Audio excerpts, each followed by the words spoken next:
Retomando então, segunda etapa da aula. Pessoas, vamos começar agora a entender um pouco mais.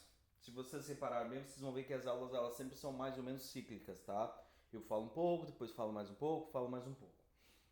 Uma das figuras que talvez vocês lembrem lá da primeira semana, quando a gente está começando a aula, é essa figura aqui,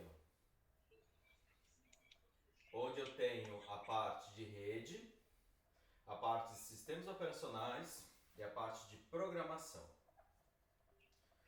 Então, é normal eu ficar falando de uma que vai ter conexão com as outras. E quando se projetaram, quando se projetaram as redes naquela ideia toda, eu acho que o mais importante é sempre entender como é que elas se encaixam.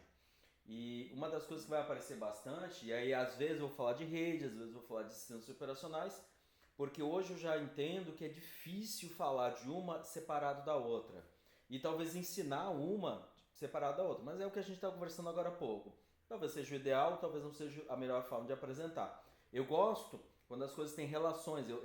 A minha forma de aprendizado é quando eu vejo conexões entre as coisas. E não quando eu tenho que decorar algumas coisas mais pontuais. Perfeito? Então, quando a gente está falando principalmente de rede, quero só pensar uma coisa, é que o que ficou bastante evidente foi a arquitetura TCP/IP. Arquitetura TCP/IP. Tá? Lá nos vídeos tem aquele vídeo sobre a história da internet, mostra várias coisas. Então não foi um produto isolado, foram vários laboratórios, várias pesquisas que eles foram se integrando e hoje o que a gente tem é essa estrutura aqui, ó. Eu tenho mais ou menos a minha rede local, ok? Eu tenho uma camada que se chama internet. Essa é a ideia de pilha, tá? Deixa eu só preencher. Meu Deus, ficou feio.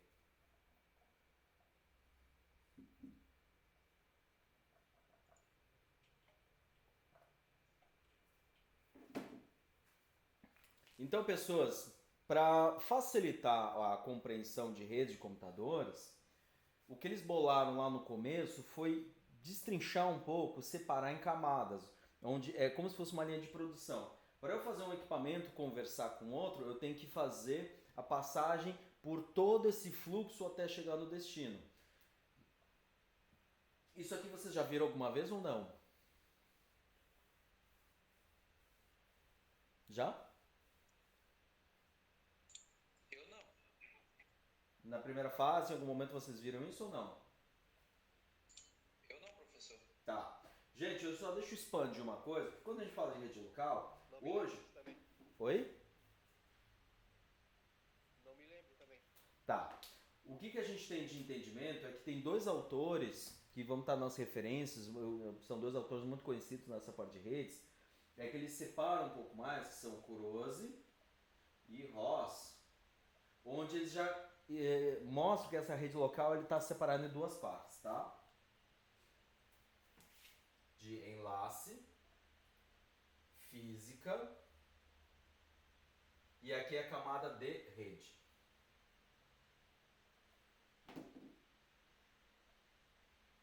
Então a rede estava embaixo, agora vem para cá. Então se eu tenho um computador de vocês, então isso aqui pode ser um computador Windows, pode ser um computador Linux e pode ser um celular com Android ou iOS, pode ser um iPhone. Logo, para eu fazer esses dois computadores falarem, vamos lá. Então eu tenho a camada física, eu tenho a camada de enlace, eu tenho a camada de rede, opa, melhorar aqui, camada de rede, transporte e camada de aplicação. Agora eu vou pegar vários conceitos que a gente viu já ao longo dessa matéria e começar a encaixar essas peças, beleza? Quando eu estou falando de camada física, a coisa que vocês devem ter visto lá na matéria de cabeamento, que era o projeto Zoom, a ideia antes de mais nada é que a gente possa ficar montando a nossa rede e tem duas formas de abordar. Ou a gente apresenta ela numa sequência, de cima para baixo ou de baixo para cima. Então eu posso pegar um computador que já está funcionando e a gente simplesmente vê ele, ou seja, o usuário ele está aqui em cima. Ó. Deixa eu tirar isso aqui para poder melhorar. Então eu tenho o usuário, tá? E ele vai interagir com o sistema através de aplicações. Um navegador, um aplicativo, um leitor de e-mail. Mas hoje o que a gente mais tem usado é um navegador, certo? Mas o navegador é uma aplicação, é um programa que está rodando no nosso sistema. E se eu quiser um outro usuário, vou colocar aqui um cabelinho só para distinguir que é um outro usuário, que também vai usar a aplicação. Eu estou conversando agora com vocês através do Google Meet. Tá? Eu tenho uma aplicação que é o meu navegador, ou seja, eu interajo com o sistema operacional. O sistema operacional está aqui mais ou menos, tá? Ó, deixa eu botar para o lado de fora. Então aqui nós temos os programas, ó, aqui nós temos os programas. E aqui mais ou menos nós temos o sistema operacional. Então aqui é o sistema operacional. E aqui ele está pegando uma parte da rede. E aqui é a camada física, né? Quando estou falando de camada física, é cabos e conectores. Qual é o projeto quando a gente tem aqui nosso curso todo de redes, etc. É que vocês possam entender como é que a gente consegue, camada por camada, como se fosse camada de bolo mesmo. Eu vou fazendo pedaço por pedaço até que no final eu chegue no final e lá em cima, no final do quarto projeto, eu consiga desenvolver. Então, vamos tentar já começar a encaixar as peças da primeira fase e do que a gente tem visto até agora. Em projetos 1, que é uma pena que a gente teve que fazer por NP, porque é muito legal fazer no laboratório, vocês tinham que trabalhar principalmente cabos e conexões. RJ45, UTP, parametálico, coaxial, fibra, conexões, etc, etc. A ideia é que usando meios guiados, como esse caso, ou meios não guiados, como é a parte do Wi-Fi, vocês pudessem estabelecer um canal físico de comunicação. Só que a camada física, ela por si só, não estabelece nada mais do que um canal de transmissão. Não tem nenhum controle sobre isso. Ou seja, a antena é só uma antena. Ela não está transmitindo nada, não está irradiando nada. Eu só tenho uma antena conectando entre eles. Então, eu vou apenas estabelecer essas conexões físicas de um computador para outro computador. No caso ali do manual que ele estava mostrando, ele tem uma rede local, só que é uma rede por meio não guiado, que é uma rede Wi-Fi, onde eu tenho um celular e um computador, mas podem ser outros dispositivos quaisquer. Ambos estão na mesma rede local física, por isso que antigamente aqui se denominava rede local. Ó, antigamente era assim que se chamava. Quando eu digo antigamente eram os antigos autores, tá? Ainda se pode falar rede local, mas só para ilustrar que essa expressão ela era mais evidente antigamente.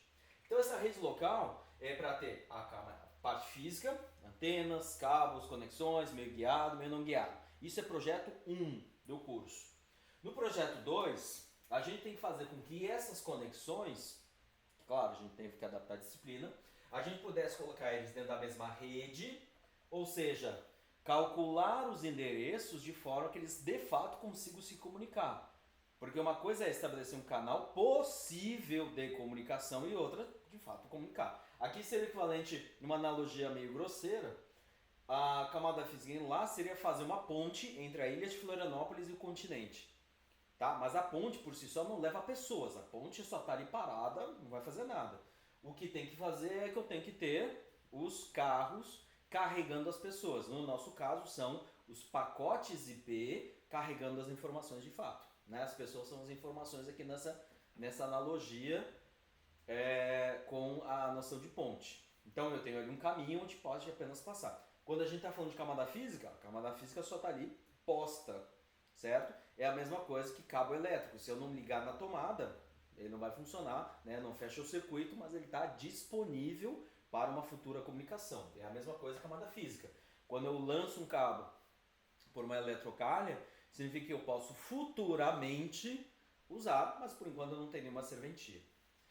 Quando eu estabeleço um enlace entre eles, que essa parte da matéria a gente vai ter que pular um pouco, mas é quando eu consigo fazer com que eles falem padrões de comunicação comuns, que são os protocolos, para que eles possam comunicar. É o mesmo Wi-Fi, é a mesma senha, é o mesmo padrão, etc, etc. Beleza? E aí a gente vai para a parte de rede, onde a gente estabelece esses endereços IP, aí vai entrar o IPv4, o IPv6, para que eles consigam se comunicar dentro da sua rede. Só que o IPv4 e IPv6, pessoas, ele não serve só para a rede local, mas ele serve para toda a internet. Tá? E a gente vai ver, claro, principalmente com Casa Grande, vocês vão ver quais são os tipos de endereço. Mas esse endereço, pensado originalmente, é que cada carro tivesse uma placa. Aqui no nosso caso, cada pacote, cada endereço tivesse um endereço único para eu saber que para partir do ponto A para o ponto B, eu tenho que saber quais são os endereços de destino. Desculpa, eu acho que a melhor analogia é CEP. Tá? Todo mundo vai ter um CEP para poder carregar de um lugar até o outro. Perfeito?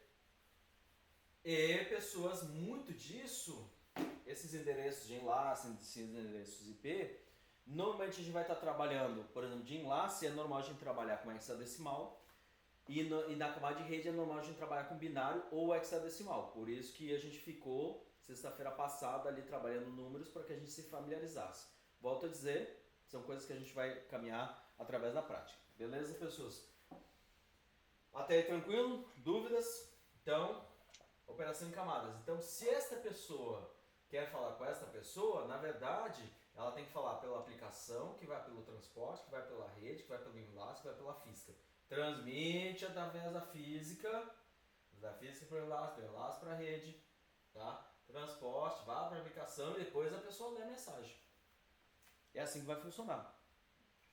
Então, nós temos um encapsulamento. Imagina que é o seguinte, cada camada deste nosso bolo, eu tenho que colocar um envelope para dizer de onde veio para onde vai.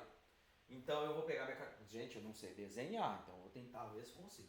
Aqui eu boto uma cartinha, né? Uma cartinha. Aqui eu tenho que botar essa cartinha dentro de uma cartinha maior. Claro, o desenho vai ficar horroroso, tá? Mas eu vou tentar ver se ele fica bonitinho.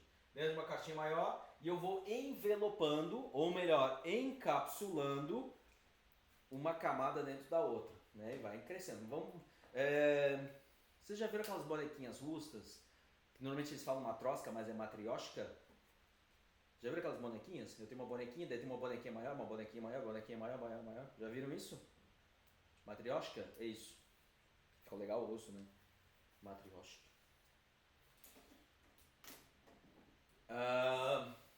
Então é nesse sentido. Aí eu vou encaixando, ou caixas maiores, uma caixa maior na outra caixa, né? Quem é da época... Vocês pegaram aquelas épocas que você... Meu Deus do céu, quase coisa de velho. Que vinha senhoras assim da vizinhança vender pote de Tupperware. Vocês pegaram essa época? Tupperware vocês pegaram? Claro. Então tá, né? Às vezes vinha o Tupperware, às vezes vinha o Futterware, o Tupperware, né? Porque não era o genérico, né? O genérico ali, o medley do Tupperware. Mas, gente, é a mesma coisa do Tupperware, porque vocês amam o Tupperware original. É um potão que vinha um potinho menor. Lá no finalzinho tinha um micro potinho para botar. Mesma coisa, é o nosso Tupperware, o nosso matrioshka aqui para poder trabalhar.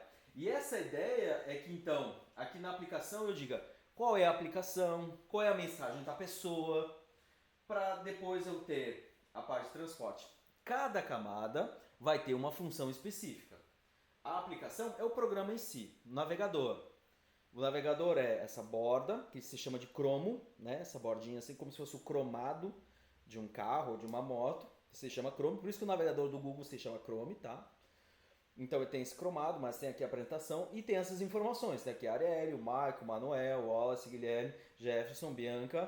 Tem mais duas pessoas, que é a Ibiária e o... Como é que é o esquema do Chrome mesmo aí? No navegador, essa bordinha, a barra ali, essa moldura se chama cromo, de cromado.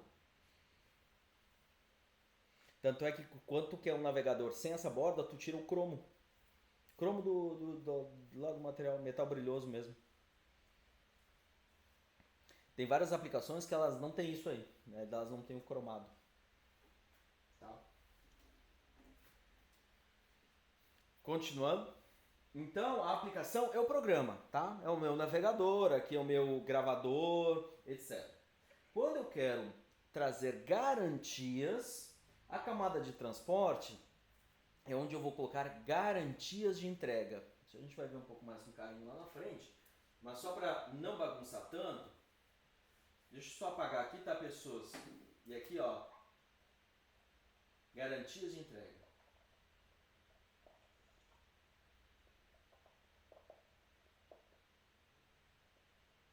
É onde eu coloco ou não coloco minhas garantias de entrega. Não estou chamando vocês de velho, por favor. Não é isso. Mas é que se eu usar a analogia de uma carta, vocês vão saber, né? O pessoal do ensino médio já não sabe o que é uma carta, não sabe rebobinar a fita, não sabe essas coisas, tá?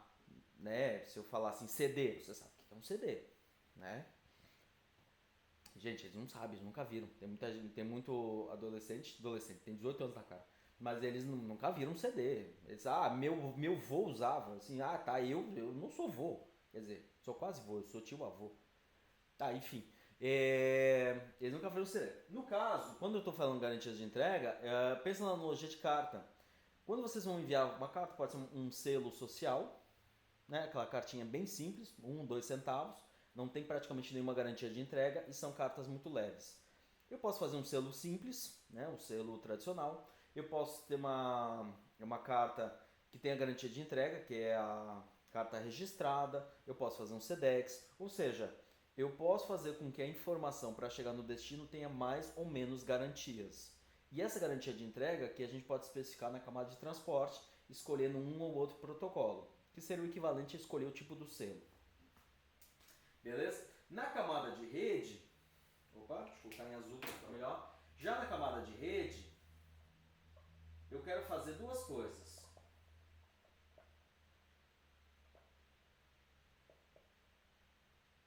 Endereçamento e roteamento. Endereçamento. Cada um dos dispositivos em rede tem que ter um ou pode ter mais de um endereço para ser identificado e localizado em rede. Seria mais ou menos a nossa analogia de correio de entrega ou CEP, ou o número da casa, tá? Eu tenho um CEP lá, 88, tarará, tarará, tarará, CEP ou caixa postal, tá? Na nossa, né, pessoal, alguém aí não sabe o que é caixa postal? Tem que perguntar, né, gente? Caixa postal. Alguém vê o Gato Galáctico? Alguém que tem filho? Gato Galáctico. É legal, é um cara de Floripa aqui. Não, Conhece? não. Não conhece? É legal, legal. É um youtuber que ele faz desenhos. Mas é bacana, claro, isso é coisa de criança. Mas ele é um youtuber que ele faz desenho. E são desenhos simpáticos, assim. É bacana, é bacana. Às vezes ele ensina técnicas de desenho. Às vezes são umas coisas mais bobas, tá? O público é bem infantil. Mas é um cara bacana, tá? E o que eu tava falando? Meu Deus, comecei a falar do Gato Galáctico. Peraí, que é importante. Caixa postal, você fez? Caixa postal, obrigado. Isso aí, obrigado. Tá prestando atenção. Resta tudo do café ainda, né? Obrigado, Alessandro. E o Gato Galáctico falou, gente, se vocês querem mandar carta, mande caixa postal, número tal, tal, tal. Aí, claro, meu filho que tem 9 anos olhou assim, o que é uma caixa postal? Eu disse, meu Deus, até explicar, né? Porque é um negócio do correio, porque tu vai lá no correio, guarda. Gente, eu fui criado, quando eu era criança, sábado de manhã eu ia com meu pai no correio. Aí eu abria, porque eu achava o máximo, né? Abria a caixa postal do meu pai. Meu pai tinha uma caixa postal, eu ia lá e pegava a carta. Eu achava o máximo. Eu nem sei se muita gente tinha, não tinha. É cidade do interior, né, gente? Por favor, tá? Apesar de hoje ela ser uma cidade grande, ela não é assim. Eu sou de Caxias do Sul, tá? Era normal, porque tinha um monte de caixa postal. Aquelas caixinhas bem pequenininhas, né? Porque botar revista, propaganda, aquelas coisas. Enfim, 35 anos atrás. E aí ele perguntou o que é caixa postal. Então, assim, até explicar, assim, meu Deus, uma foto do YouTube de caixa postal. Tá, deixa, pulei. Então, para vocês, eu consigo fazer essa analogia. Imagina que o endereço é a nossa caixa postal. Eu quero mandar para alguém e aí eu coloco lá no correio, entrega na caixa postal que vai lá ter lá no destino. Beleza, pessoas? Então, essa é a ideia de endereçamento. CEP ou caixa postal, seja um número de identificação. E o roteamento é saber como ele vai chegar até o destino. Qual é o cálculo que eu vou usar? Claro que eu não vou entrar em detalhes aqui, é por causa grande, tá? Mas só para vocês entenderem, quando eu estou num determinado CEP para ir a outro CEP, os correios vão fazer o quê? Eles eles vão mandar para uma central de distribuição, que manda para outra central, que manda para outra central, que manda para outra central, até chegar no carteiro e o carteiro entregar ou no destino, né, no CEP da pessoa, ou cair na caixa postal de alguém. E essa central de distribuição seria o equivalente ao nosso roteador, porque quando bate um pacote no roteador, ele vê quais são os caminhos para fazer a entrega e despacha para o próximo roteador. Assim como no nosso caso, bate uma central de distribuição dos Correios, por exemplo, tem uma lá perto do aeroporto, não sei se alguém aí... Não vou falar do Avaí, porque senão vai dar briga, não sei nem se o Avaí ganhou hoje. Foi ontem? Hoje? Ele ganhou, né? Gente, eu não Já é assisto. campeão, professor. É campeão já. Eu sei. O Jefferson. Jefferson tá com a camiseta do Havaí? Eu não sei, desculpa. Eu não sei, desculpa. Eu realmente não sei. É uma vergonha, eu admito. Tá? Mas ele ganhou, é isso? Roubou. Isso. Eu não vi, desculpa. Eu não acompanho nada. Meu irmão fez educação física, ele é fanático por isso. Fala, Michael. Michael, Ele não ganhou, não. Ele empatou, mas foi campeão. Ô, que eu queria esse meu filho aí, né, cara? ele empatou? Como é que empata e ganha? Foi campeão no mundo. Sim, professor, ele não ganhou, ele só empatou e foi campeão. Oh, meu Eu pedi Deus. essa do empate. Tá, eu não vou entrar nessa briga, tá? Ainda bem que eu não entendo nada desse negócio de futebol. Meu irmão fez educação física, tá? Ele ama futebol, aí todo o gosto ficou com ele, tá? Eu sei que tinha esse negócio porque tava.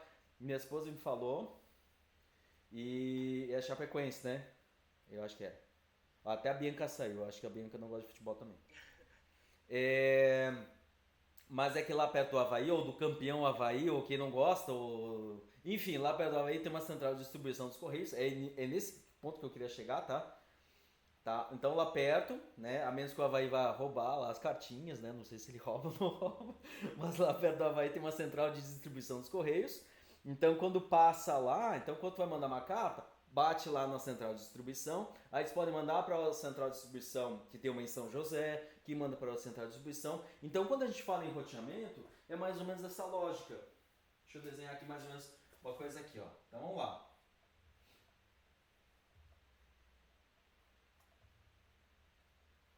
Quando eu quero sair de ponto A para um ponto B, então ele vai fazer o seguinte, eu quero de ponto A, eu quero mandar, aí ele vai ver quais são as opções, se ele manda para cima ou para baixo. Calcular o roteamento é achar o caminho mais barato. E normalmente mais barato é o menos congestionado. Então ele vai ver se é melhor ir por um furgão, ou de avião, ou de barco, qual o melhor método de transporte. Aqui no nosso caso, se ele vai usar meio guiado, meio não guiado, fibra, qual é a conexão que talvez dê um peso melhor ou vai entregar de uma forma mais rápida. Aqui a gente não está preocupado com distância, a gente está mais preocupado com o tempo, certo? Então, se uma fibra ótica ela tem 10 km, mas ela é melhor do que um monte de Wi-Fi, então a gente vai usar fibra ótica. E aí manda aqui para cima, chega nessa central de distribuição, que nada mais é do que um roteador, e o roteador vai fazer a mesma coisa, ele vai parar e vai olhar para os caminhos possíveis e vai escolher a melhor forma de distribuição.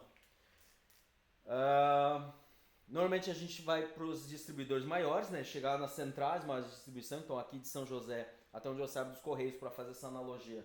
A central de distribuição de São José que fica perto da... É a DVA? Não? É uma fábrica de caminhão, não é? Ali na BR. É essa mesmo, professor. Ela é maior, então quando chega alguma coisa, por exemplo, comprou alguma coisa no exterior, foi lá na AliExpress, né, comprou alguma coisa até $50, né, vamos ficar dentro da lei.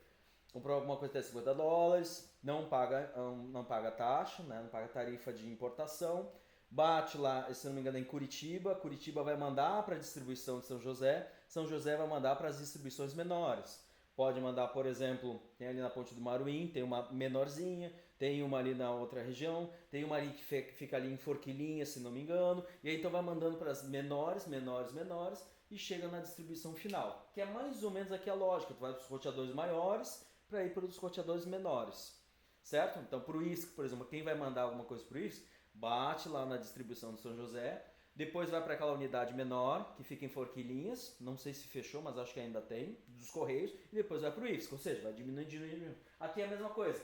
A gente manda para os roteadores maiores e depois manda para os roteadores menores. E aí ele vai ver que por aqui, aqui é o melhor caminho. Depois ele manda para cá e depois ele manda para cá. E aí este pacotinho número 1 aqui vai chegar no destino. Perfeito, pessoas? Então essa lógica de roteamento é justamente isso para achar o melhor caminho para poder chegar ao destino. Pequena pausa, pessoas. Neste momento eu vou compartilhar a tela, mas só para vocês verem o tamanho disso que eu estou falando. Às vezes eu estou falando roteamento, nossa, dá a impressão que assim, é só ir para a capital e depois ir para o interior. A gente vai ver que é um pouquinho mais complexo. E deixa eu colocar, eu só vou apagar essa figura aqui, tá, pessoas?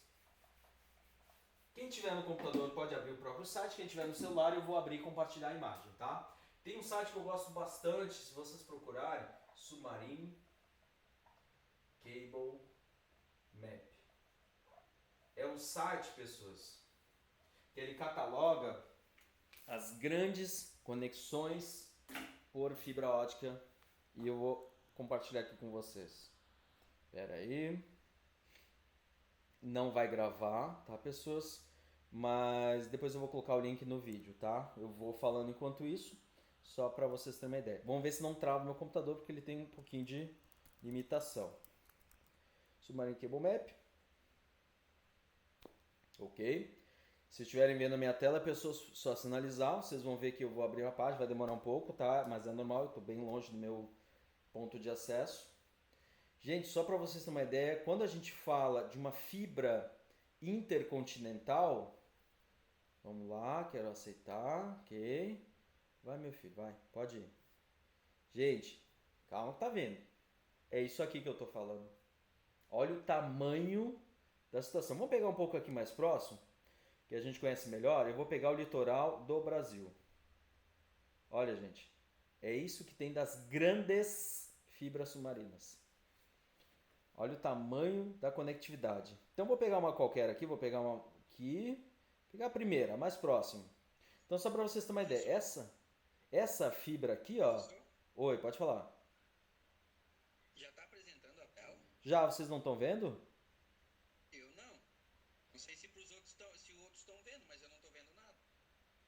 Não tá aparecendo? Pra mim tá em branco. Tá escuro. Pra mim tá Branco pra preto. mim. Eita, peraí. Pra mim tá tudo branco. Só dá uma letrinha do lado. Aqui não tá aparecendo? Agora tá aparecendo. Agora sim, agora começou sim. aqui Tá. pra aparecer. Agora tá aparecendo. Agora foi? Foi, pessoas? Tá aparecendo a tela, Tá mas ok. tá tudo em branco. Tá aparecendo Brasil com um... Isso aí é vermelho? Com uma linha vermelha em volta, certo? Se não tiver, por favor, me avisem. Gente, só para vocês terem uma ideia. Essa fibra aqui que se chama a SAM 1, que é a América do Sul 1, ela tem uma... Eu vou ler, tá? Porque a letra deve estar pequena. Ela tem uma extensão de 25 mil quilômetros e ela é de março de 2001. Ela pega Chile, Colômbia, Estados Unidos, Brasil, Argentina, Peru, Guatemala, República Dominicana, Equador, volta para o Brasil, volta para os Estados Unidos, né? Porque daí tem outras conexões, então olha só. Pega Fortaleza, pega também aqui, ó, Rio de Janeiro, e eu acho que pega Salvador, eu acho que tem mais alguém aqui, e pega também Santos. Então, quando a gente está falando de conexões, eu estou falando de uma fibra que passa por vários lugares e ela tem conexão e ela vai saltando. Então, claro, não é uma fibra de 25 mil quilômetros, ela tem repetidores, ela tem várias formas, mas é essa conectividade toda. Então, pessoas, é isso que eu quero que fique claro. Quando a gente fala, vamos conectar Estados Unidos, né, principalmente a América do Norte, com a Europa. Gente, é tudo isso aqui de fibra e a gente está falando assim, uma fibra ou um conjunto de fibras de 100 gigabits por segundo, 4 terabits por segundo. É uma escala gigantesca de comunicação. Então, ó, vamos comunicar aqui, ó, só para vocês terem uma ideia. Eu estou conectando a América do Norte com a Ásia. Olha como é que olha o bolo que é Japão, China e toda essa região. Só para vocês terem uma ideia. Então, o cálculo de roteamento é qual desses... E olha que dentro de cada uma dessas linhas tem várias fibras de vários fornecedores. Qual o melhor caminho? E aí cada um desses roteadores tem que fazer esse cálculo. E olha que eu estou considerando, só estou falando de fibra, eu não estou falando, estou parei a apresentação, tá? Eu não estou falando, pessoas, de ainda comunicação por satélite ou por outros caminhos que não estão nem catalogados ali. Para a gente ter uma noção da grandiosidade que é a internet hoje. Então, para a gente acessar um site, vou acessar um site, tá lento. Nossa, gente, hoje a gente tem que entender que lentidão é porque tem um monte de gente acessando um monte de coisa. Um dia eu tava olhando, é que eles não podem divulgar, tá? Mas um dia eu tava com o pessoal da Oi e eles estavam mostrando as conexões. Né? O pessoal às vezes fala mal da Oi, fala mal dessa operadora, dessa daquela. Mas vocês têm que entender que a Oi pegou muita coisa da Brasil Telecom aqui na região, que pegou muita coisa da Telesc e muita coisa da Telebrás. Então eles têm um legado gigantesco para manter. A Oi, por exemplo, pega quase 99% do serviço público é atendido pela Oi. E eu estou falando do posto de saúde, da UPA, da escola, da creche. E eles têm que manter tudo isso. E eles tinham que manter até pouco tempo atrás os orelhões, todas as conexões que passavam pelas ruas, era tudo deles. Então eles tinham que manter muita coisa, era um legado muito grande. E um cenário só que eles mostravam era as conexões com o Google. Era 7, 8 fibras direto com o Google para que tivesse uma boa conexão. Então imagina o seguinte, imagina que congestionou, aí eu tenho que fazer o pessoal direcionar para o outro, que empurra para lá, empurra para cá. Então os operadores de rede, inclusive tem bastante gente que fez o técnico ou que deu aula aqui no técnico, que está trabalhando na Oi, e eles ficam explicando como é que eles empurram o tráfego para lá e para cá, como se fosse literalmente operador de tráfego. Porque quando ele está dizendo, imagina que esse aqui está congestionando, está enchendo, eu tenho que jogar esse povo para cá. Né? Então eu tenho que criar as regras de roteamento, eu tenho que configurar equipamento para dizer, quando congestionar, não manda mais para lá, manda para cá. E manda para lá, e vai empurrando para lá, como se fosse aqueles operadores mesmo que ficam lá de apito no meio da rua, direcionando.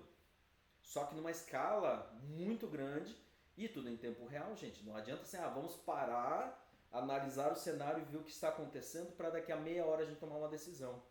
Não dá tempo para fazer isso. Isso está acontecendo o tempo todo e eu simplesmente tenho que fazer na hora. Certo? Beleza, pessoas? Então, quando eu estou falando de roteamento, é escolher o melhor caminho e depois despachar a mensagem até lá. Isso é a camada de rede. Então, quando eu estou no meu computador, o computador faz isso para cada pacote, que normalmente tem lá 500, 1000 bytes, 1K. Então, se eu tenho um arquivo muito grande, ele tem que fazer isso para cada pedaço de informação. Vamos imaginar que são 1000 bytes. Se eu tenho um arquivo de 50, uma figura, uma foto que é 100K, então provavelmente vão ser mais ou menos uns 100 pacotes. Para cada pacote dessa figura que eu estou mandando, uma foto que eu bati vou mandar para o Zap, que tem por volta de 100K. Para cada uma dessas 100 mensagens, 100 pacotes, eu tenho que ver. Manda para cá ou manda para lá? Manda para lá. Manda para cá ou manda para lá? Manda para lá. Manda para cá. E tem que fazer isso o tempo todo. Gente, eu estou falando de uma foto minúscula de um serviço em que nós fazemos isso o tempo todo. Imagine o tamanho do problema, certo? Eu estava vendo essa semana, se não me engano, o Google recebe por dia, eu posso estar falando bobagem, tá? Mas tem que procurar essa informação melhor. Mas o Google Fotos, se não me engano, são 14 milhões ou bilhões de fotos por dia. Novas. O Google Fotos, só o Google Fotos, sem os outros serviços. Então imagine tanto de informação que eles recebem. Beleza? Pausa para os comerciais, se alguém tiver conta no Gmail, sabe que em junho eles vão inclusive tirar o serviço gratuito ilimitado do Google Fotos, e um dos motivos que eles estavam alegando era justamente isso. Eles já estão numa escala tão grande que eles não podem mais se dar o luxo, o Google não pode mais se dar o luxo de guardar essas informações. Beleza? Oi, Alessandra. Quanto tempo, professor?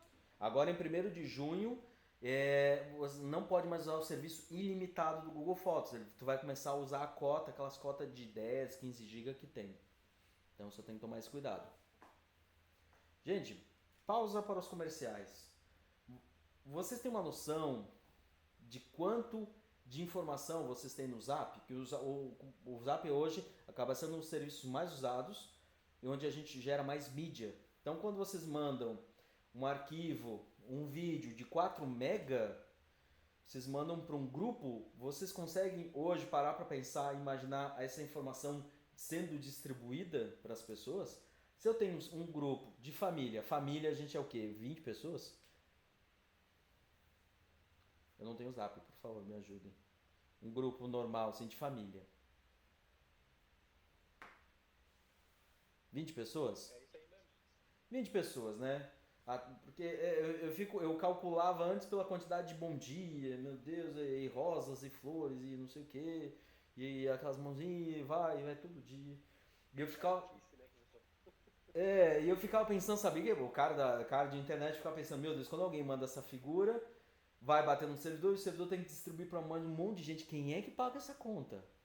Gente, vocês já perguntaram quem é que paga a conta do Zap? Quanto vocês têm de informação lá armazenada? 1 GB, 2 GB, 3 GB, 10 GB? Quem é que paga, né? Porque alguém vai pagar isso aí. Enfim, pessoas, quem tá pagando é o Face. Tá? Segundo passo para os comerciais. Quem tiver Netflix, não tô falando mal de ninguém, por favor. Porque vai que eles estão ouvindo, né? Pessoas, tem um documentário legal.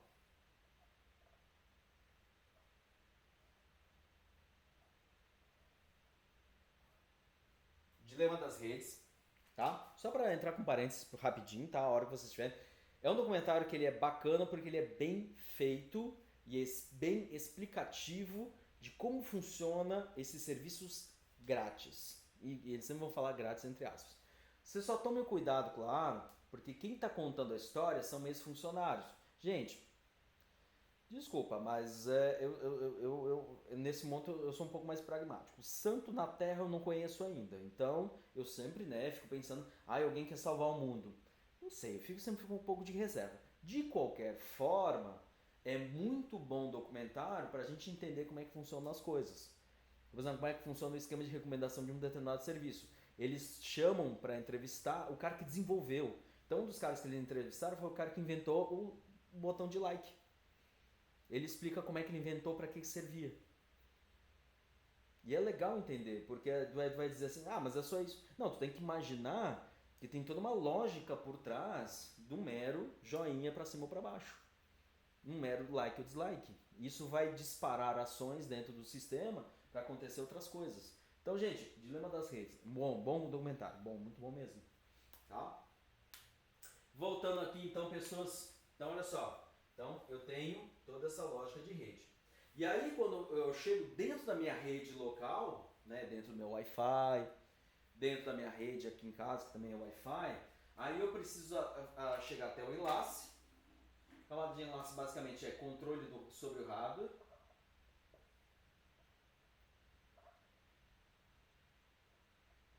Né? Controle sobre o hardware. E a camada física é o hardware de fato.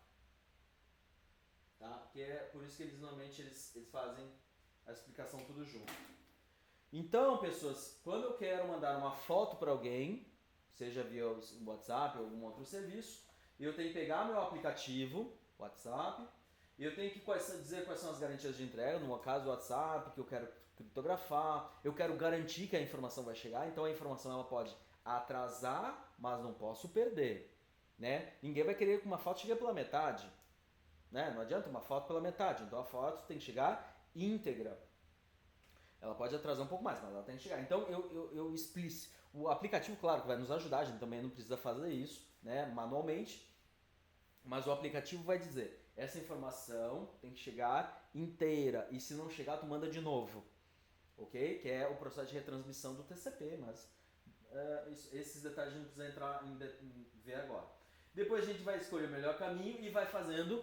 E olha que interessante, rede local, próxima rede local, próxima rede local, próxima rede local, porque aqui, pessoas, isso é uma rede local, isso é uma rede local, isso é uma rede local. Então ele vai fazendo saltos entre redes, saltos entre redes locais. E assim funciona o IP. Eu estou numa rede local, eu vou para o próximo roteador, aí eu caio mais na outra rede local, vai para outra rede local, outra rede local, outra rede local, e eu vou saltando, certo? Às vezes eu posso usar algumas conexões à distância. Nossa, ficou meio bagunçado, tá? Mas eu vou falar. Então, os saltos são entre redes locais ou conexões à distância.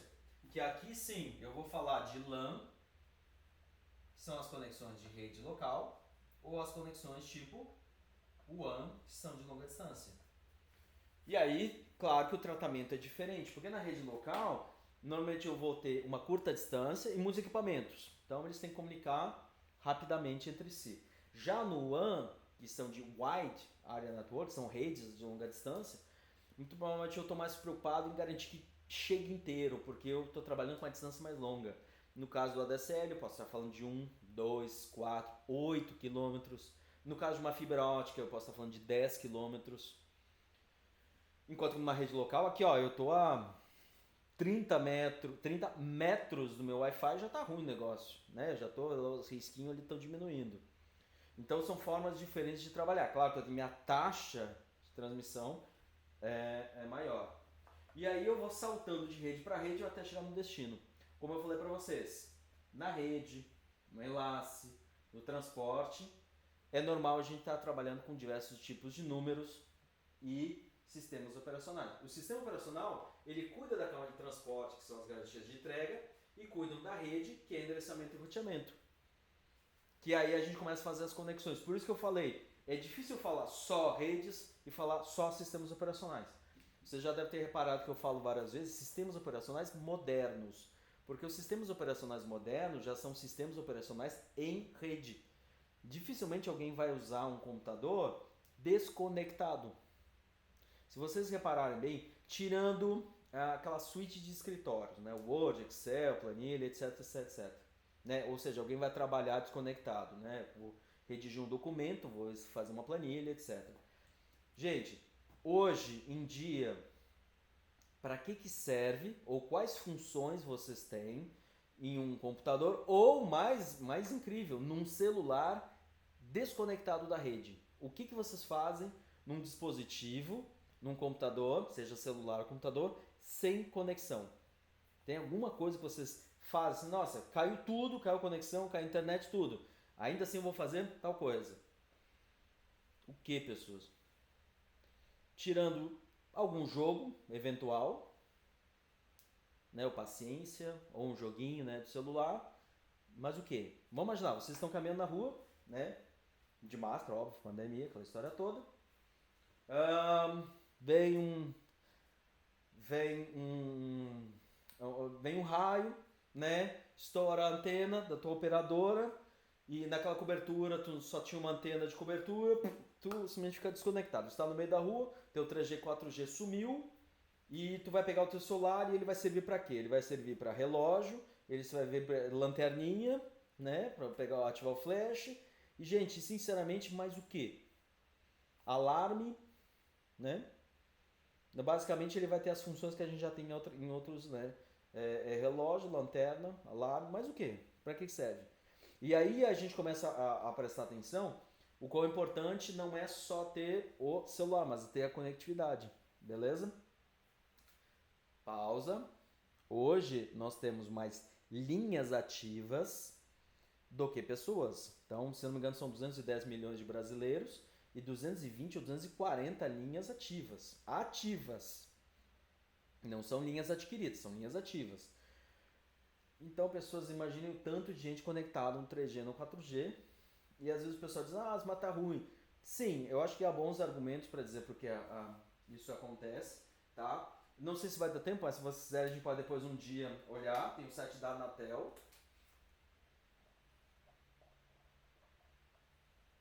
Que é bem legal, pessoas, porque no site da Anatel a gente pode ver quais são as ERBs, né, as estações rádio base, quais são as operadoras, qual é a localização delas, né, latitude, longitude e altitude. A gente pode calcular, fazer um monte, tem muita informação mesmo.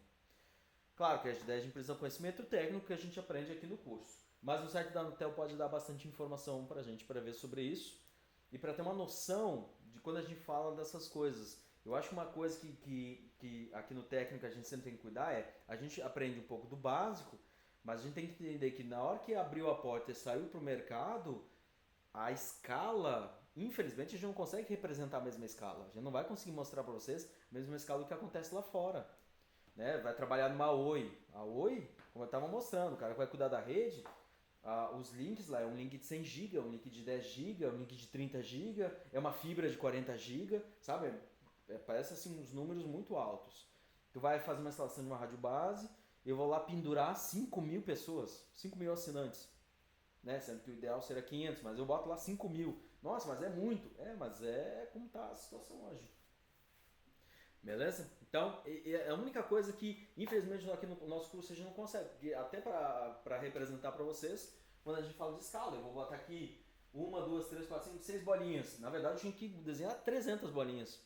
Para a gente começar a ter uma noção do que realmente acontece. Estava ainda dando o exemplo da Oi, porque foi a última visita técnica antes da pandemia, e a gente foi naquela unidade do Estreito. Gente, se a gente voltar à aula presencial e vocês ainda estiverem no curso, né, porque eu tenho que assumir todas as possibilidades, por favor, me cobrem ou cobrem do professor de vocês uma visita à Oi do Estreito, tá? Por favor, tá? É obrigatório vocês irem. E eu digo isso porque, como é um prédio muito antigo, desde a época da Telesc, vocês vão ver cabo coaxial, vocês vão ver fibra ótica, vocês vão ver linha por par metálico, vocês vão pegar equipamentos que estão há 20 anos ligados, equipamentos que estão há 30 anos, vocês vão pegar salas que são assim, uns museus, porque eles têm que ficar operando. Então tinha uma parede, gente, cheio de cabo coaxial, e eu fiquei olhando, meu Deus do céu, quem é que usa cabo coaxial? Aí ele fala, não, mas eu tenho que atender o TJ, não sei o que, o TRE, o TRT, não sei o que, eles têm esse tipo de tecnologia, eles usam isso, a gente tem que manter, eles usam isso, eles usam não sei o que. E aí ele foi me listando, e claro que tu entende, é válido porque eles têm que manter, porque tem muitas tecnologias. E do lado, gente, então assim, de um lado tinha uma parede de 20, 30 anos de história, e eu virei os olhos e tinha uma caixinha da Netflix, que é aquele Open Connect, que é um servidor de cache. É uma cópia local para acelerar o download. E ele atende os clientes da Oi. Então se alguém vai assistir, por exemplo, A Casa de Papel, assiste a primeira vez, copia nesse servidor. Vai o segundo assinante assistir o mesmo episódio, ele não vai lá no Netflix e volta. Ele já pega uma cópia local. Então é um servidor de cache local. E gente, estava tudo reunido. Tudo lado a lado. E por isso que é bacana ver. E aí a gente começa a entender assim, que o mundo de telecom é uma coisa gigantesca. E depois vai lá no subsolo, eu estou cuidando do horário. Lá no subsolo, então eles têm... essa é a parte mais legal do passeio. Tá? Que não é qualquer um que entra, porque tem só uma portinha, né? Tipo um alçapão. E aí tu vai no subsolo e aí tu vê como é que é a saída das fibras do prédio para a rua. Só que não é um lugar ventilado e é um lugar muito baixo. Eu tenho 1,70 m, ele fica aqui, né? Então ele tem mais ou menos uns 70 estourando de altura. Então é um lugar sem ventilação, muito baixo, mas ele não é úmido, tá? Ele é bem seco, por sinal. E aí tu vê as fibras e isso lá na pontinha no final. E é um corredor, gente. E aí tu vai caminhando e tem um alçapão. E tu vai se distanciando do alçapão. E vai caminhando e o alçapão vai ficando pequenininho. E começa a dar um aperto no coração, porque tu imagina, se alguém baixar aquela tampa, é um esqueletinho a mais aqui embaixo. E teve vários alunos que não foram. E até o pessoal fala, se tu acha que tu tem claustrofobia, nem pense em entrar. E, gente, é um sentimento opressivo, dá pra dizer isso. Mas é legal, tá? Então, por favor, gente, tem que visitar a Oi do Estreito, beleza? Gente, agora são 8h59. Eu fiz um panorama aqui agora, ou seja, comecei a encaixar o binário aqui no meio da história. Vamos fazer aquela nossa pausa, agora das 9 horas.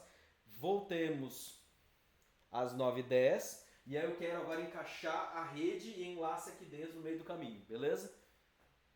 Só para vocês entenderem, só para ficar claro, ao longo das aulas eu estou tentando fazer uma abordagem em espiral.